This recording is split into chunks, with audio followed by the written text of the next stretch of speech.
Russian-occupied Volnovakha has been hit by what looks and sounds like Himars missiles.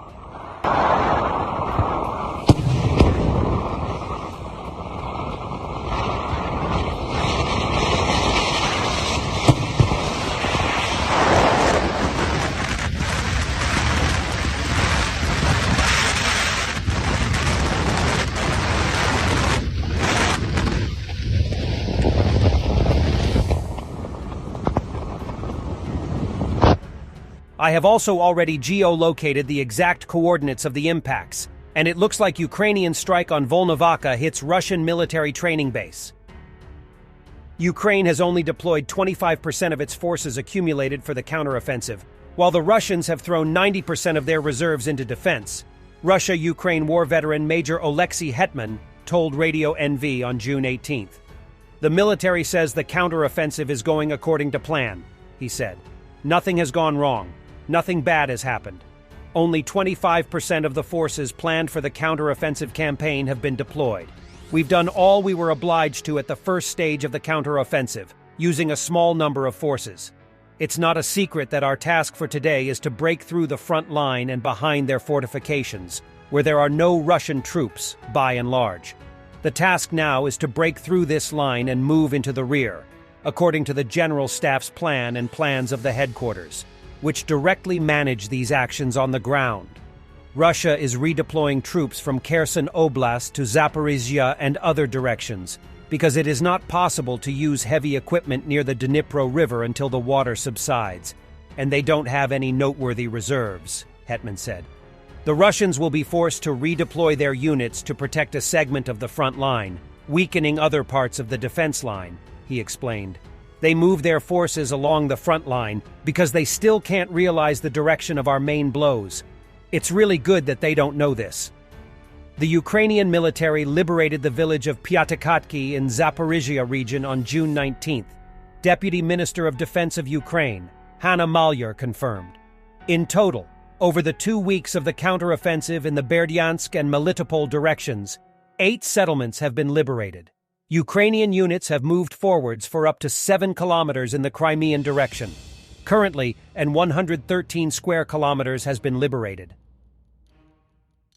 Victory can be given to us with such bloodshed that we can hardly imagine, and I think that the authorities will descend from Mount Olympus only when people realize how many of their children, fathers, brothers, and husbands are dying. And only after that, when the people rebel, they will understand that a real danger has come, said the chief of Wagner Prigozhin. Prigozhin believes that a riot in Russia is inevitable, since the top leadership is sitting on Olympus and doesn't know about the real situation in the war. Good. And terrorist Gherkin Strelkov thinks the same. Russia has no chance to win. Putin and the higher ranks of Russian leadership are delusional. Russia lost all initiative on the front lines.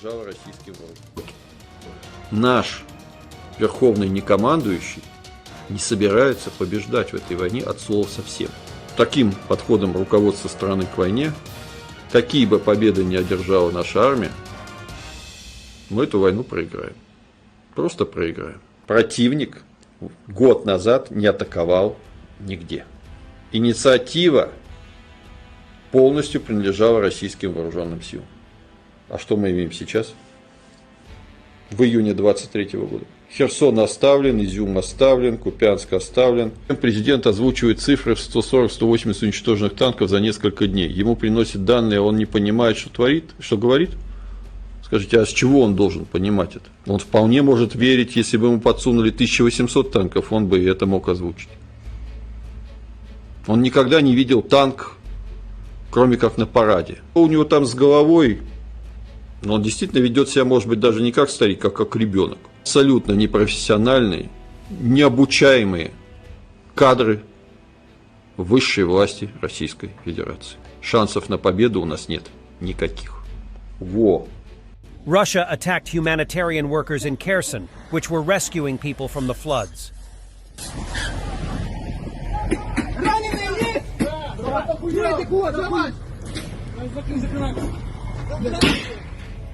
Там медик заскочил. Все, давай, рука, рука! Быстро!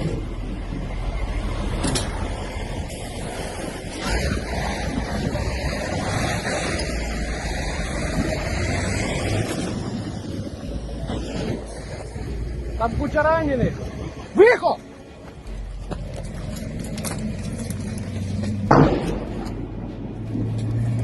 Volunteers in the Kherson region saved a pup by giving him CPR.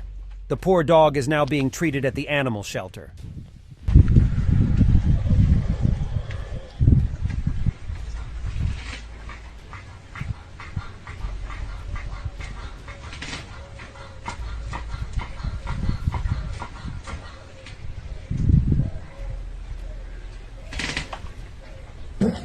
Ой, мать, хороший, лапка сломана, да?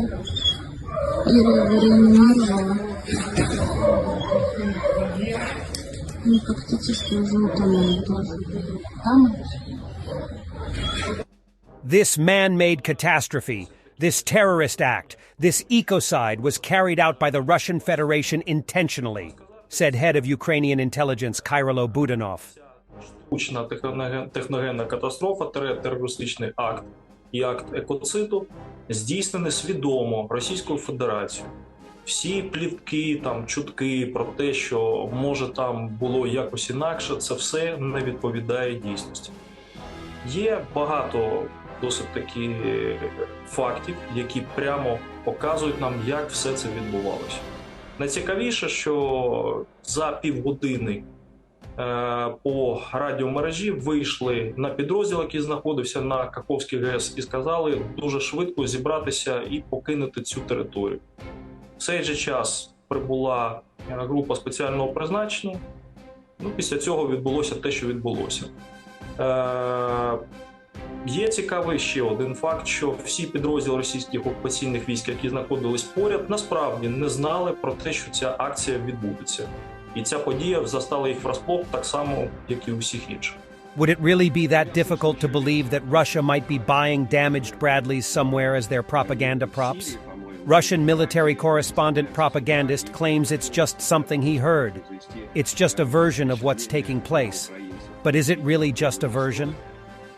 Ну, я слышал еще версию о том, что закупаются подбитые Брэдли в Сирии, по-моему, или в Ираке, и доставляются сюда и фотографируются для того, чтобы произвести впечатление на украинцев и сбить их боевой настрой. Thanks for watching, and don't forget to subscribe. Also, if you want to support Warthog Defense, please become our member and get early access to new videos, exclusive members-only videos, and become administrator in comment section. The membership link is in the description. Rescues every day. We had a guy last week at 6 rescues in 6 days. You know, he's doing the job every day.